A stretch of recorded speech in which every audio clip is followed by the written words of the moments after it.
Assalamualaikum warahmatullahi wabarakatuh. Sebelumnya marilah kita awali pembelajaran ini dengan basmalah. Bismillahirrahmanirrahim. Anak-anakku yang saya cintai dan saya banggakan, pada pertemuan pertama ini sebelumnya saya perkenalkan, saya guru SKI. Pada saat ini akan menyampaikan materi pembelajaran SKI. Sebelumnya perlu saya sampaikan, di kelas 10 ini, di semester ganjil ini akan kita pelajari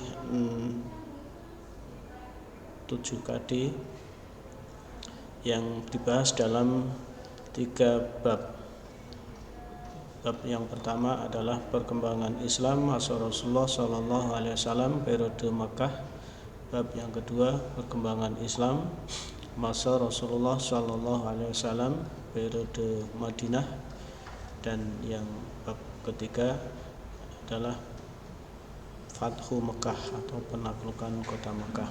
Untuk pertama kalinya kita akan membahas KD yang pertama sekaligus KD 2 ya, yaitu menganalisis kebudayaan masyarakat Mekah sebelum Islam. Kemudian KD 2-nya menganalisis substansi dan strategi dakwah Rasulullah SAW periode Mekah. KD 401 menilai kebudayaan masyarakat Mekah sebelum Islam. KD 402 menyimpulkan substansi dan strategi dakwah Rasulullah SAW di Mekah dan menyajikannya dalam bentuk tulisan atau media lain.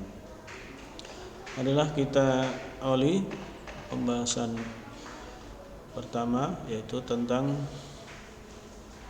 kondisi masyarakat Mekah sebelum Islam.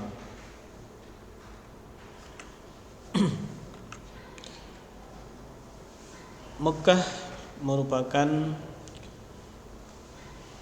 kota yang ada di negara Arab Saudi.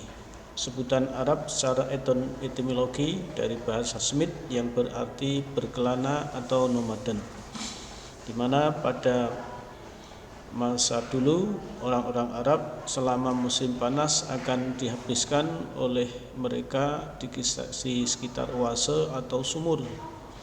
Setelah habis musim panas akan bermigrasi ke Yaman, di mana tempat turunnya hujan pada musim semi dan tanah subur untuk berternak mereka.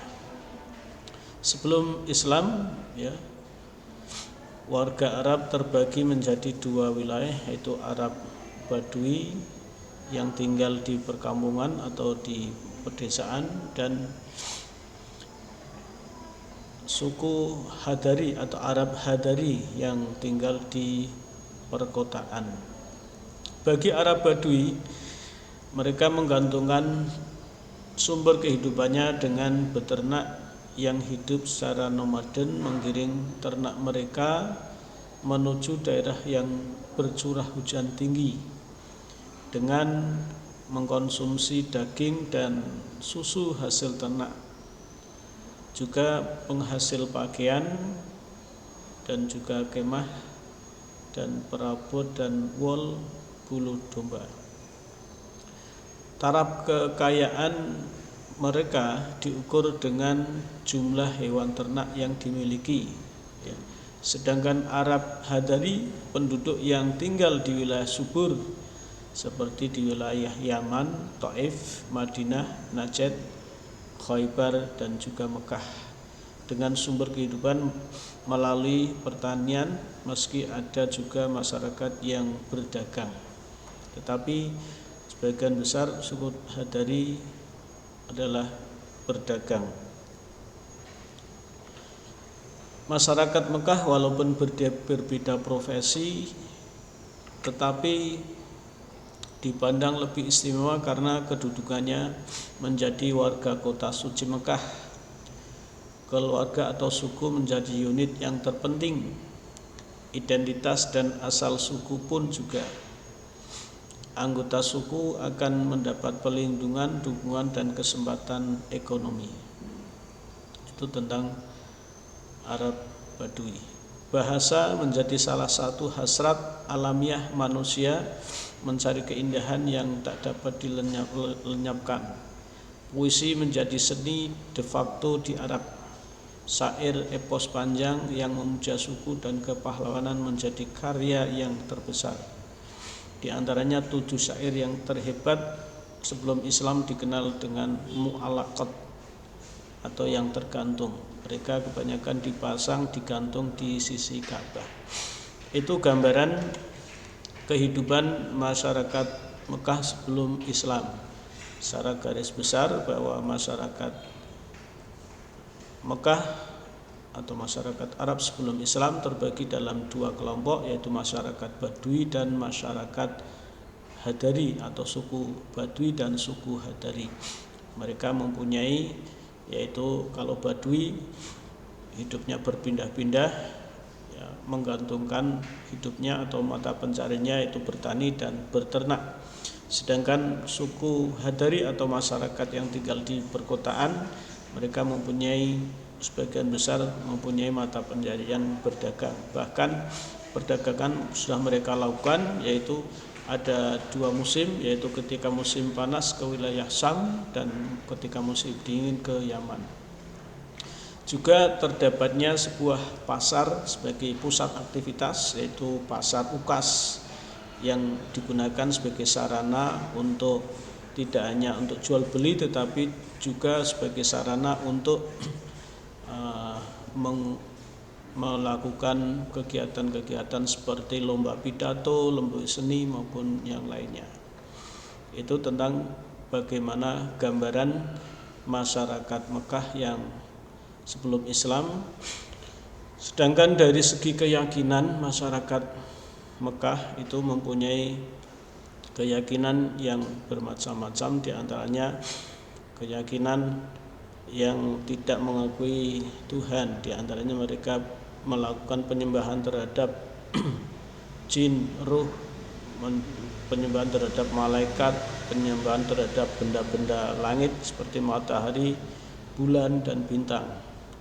Kemudian juga mereka sebagian ada yang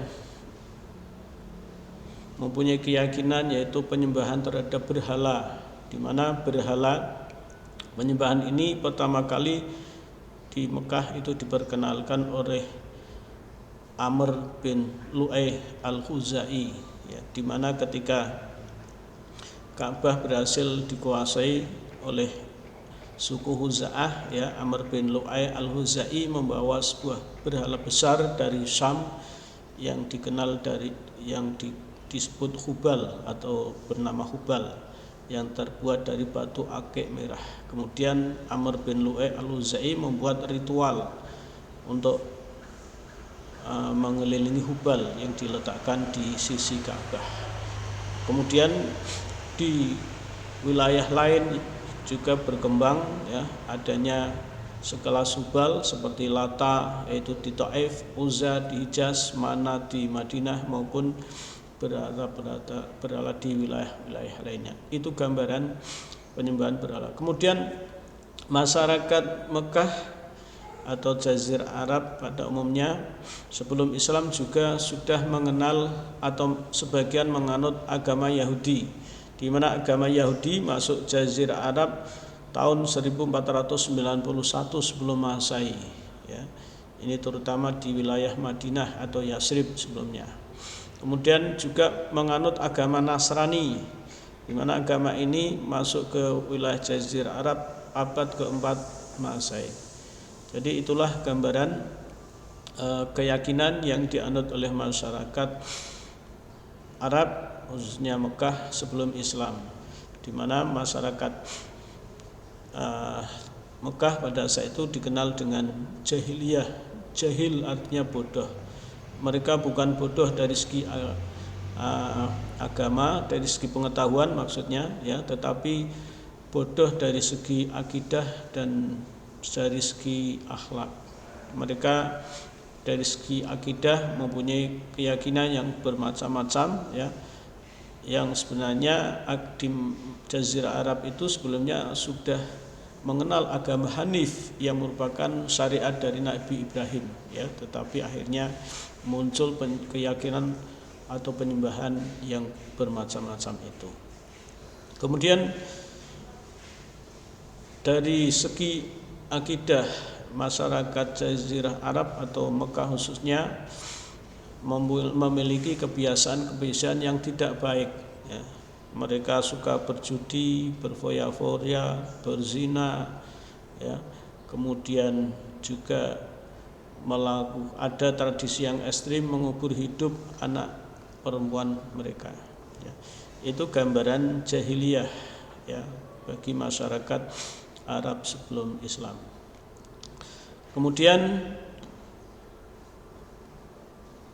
menjelang itu gambaran masyarakat Arab khususnya Mekah menjelang Rasulullah lahir. Jahiliyah yang modern itu kurang lebih 150 tahun sebelum Rasulullah lahir. Kemudian kalau jahiliyah sebelumnya itu pada masa-masa sebelumnya. Itulah bagaimana mengevaluasi, ya, atau menganalisis kebudayaan masyarakat Mekah sebelum Islam. Sekarang kita lanjutkan tentang substansi dan strategi dakwah Rasulullah Shallallahu Alaihi Wasallam di Mekah. Pada tahun 571 Masehi, tepatnya pada tanggal 12 Rabiul Awal tahun Fil atau tanggal 20 April 571 Masehi, ya, lahirlah Nabi akhirul zaman, yaitu Rasulullah Shallallahu Alaihi Wasallam, yang pada akhirnya nanti diutus oleh Allah sebagai khatamil anbiya wal mursalin. Tepat menjelang usia 40, Rasulullah sering melakukan halwat atau bertahanus di Gua Hira, sampai akhirnya datanglah malaikat Jibril yang diutus oleh Allah untuk menyampaikan wahyu, ya, tepatnya pada tanggal 17 Ramadan 610 Masehi, di mana pada saat itu ketika di Gua Hira Rasulullah didatangi malaikat Jibril, kemudian menyampaikan wahyu yang pertama, yaitu surat Al-Alaq, Iqra bismi rabbikal ladzi khalaq, khalaqal insana min 'alaq, Iqra wa rabbukal akram, alladzi 'allama bil qalam, 'allamal insana ma lam ya'lam. Iqra itu merupakan ayat kenabian. Kemudian 40 hari setelah turunnya wahyu pertama, turunlah wahyu yang kedua, yaitu surat Al-Mudaththir ayat 1 sampai 7. Bismillahirrahmanirrahim. Ya ayyuhal mudaththir qum fa'anzir wa rabbaka fakabbir wa thiyabaka fatahhir warrujza fahjur wala tamnun tastakthir wa lirabbika fasbir. Surat Al-Mudaththir ini turun, maka dimulailah dakwah Rasulullah. Maka strategi dakwah Rasulullah ini melalui petunjuk dari wahyu Allah. Maka sejak turunnya surat Al-Mudaththir ini dimulai, yaitu strategi atau dakwah Rasulullah. Namun sebelumnya perlu saya sampaikan bahwa surat Al-Mudaththir, itu bisa dikatakan sebagai ayat kerasulan, di mana Rasulullah mulai berdakwah. Maka dakwah yang pertama atau yang merupakan strategi pertama dakwah Rasulullah, yaitu dakwah secara sembunyi atau siriyatut dakwah, di mana pada saat itu Rasulullah memulai dakwah kepada keluarga dan karib kerabatnya atau ibda binafsih, ya, di mana strategi dakwah ini berlangsung kurang lebih 3 tahun. Orang yang pertama masuk Islam adalah istri Rasulullah, yaitu Siti Khadijah, ya. Kemudian disusul oleh Ali bin Abi Thalib, kemudian Zaid bin Harithah, kemudian Ummu Aiman, dan juga sahabat karib Abu Bakar, sahabat karib Rasulullah yaitu Abu Bakar. Kemudian setelah itu disusul sahabat-sahabat Rasulullah yang lain, ya, di antaranya ada Abdurrahman bin Auf, Abu Ubaidah bin Jarrah, Utsman bin Affan, Zubair bin Awam, Sa'ad bin Abi Waqqas, maupun yang lainnya, ya. Di mana dakwah Suriah ini berlangsung kurang lebih 3 tahun, dipusatkan di rumah sahabat Arqam bin Abil Arqam. Kurang lebih ada 39 orang yang masuk Islam, yang mendapat julukan as-sabiqunal awalun, orang-orang yang pertama masuk Islam. Itu dakwah secara sembunyi-sembunyi, di mana pada masa dakwah secara sembunyi-sembunyi ini belum muncul reaksi dari kaum kafir Mekah. Baru setelah turunnya surat Asy-Syu'ara ayat 214, ya, wa angdir asyiratakal aqrabin, ya. Kemudian juga disusul dengan turunnya surat Al-Hijr ayat 93, ya, di mana fasda' bima tu'maru wa a'rid 'anil musyrikin, ya.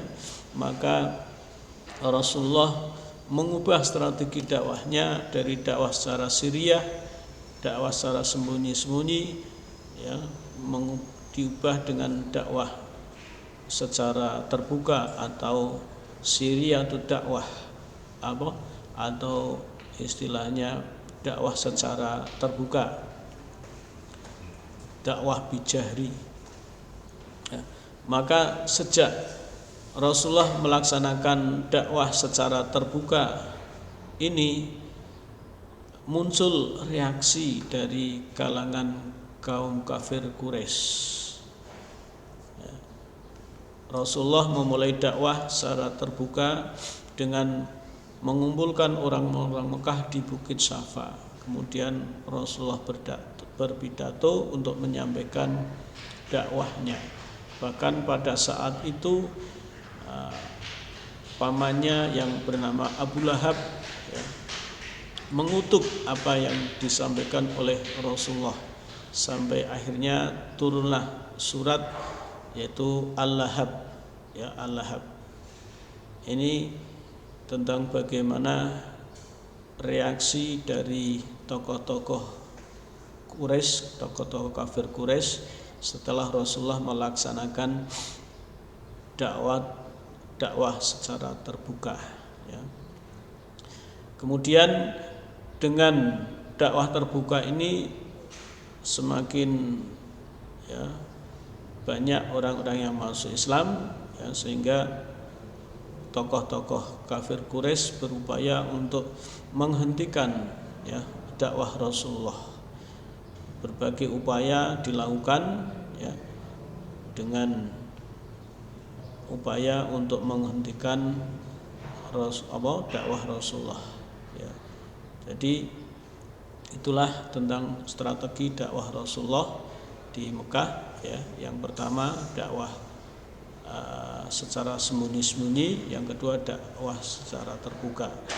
Bisa ditambahkan sebenarnya ada upaya dakwah Rasulullah, yaitu dakwah keluar Mekah. Di antaranya pada saat itu Rasulullah juga melakukan upaya-upaya dakwah, di antaranya yaitu ke Habsyah, ke Taif, ya, dan yang terakhir yaitu ke Yasrib atau Madinah, ya. Barangkali itu Untuk selanjutnya mungkin nanti kita akan jelaskan tentang bagaimana dakwah Rasulullah selanjutnya.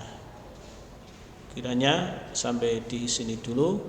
Mari kita akhiri dengan hamdalah. Alhamdulillahirabbil alamin. Wassalamualaikum warahmatullahi wabarakatuh.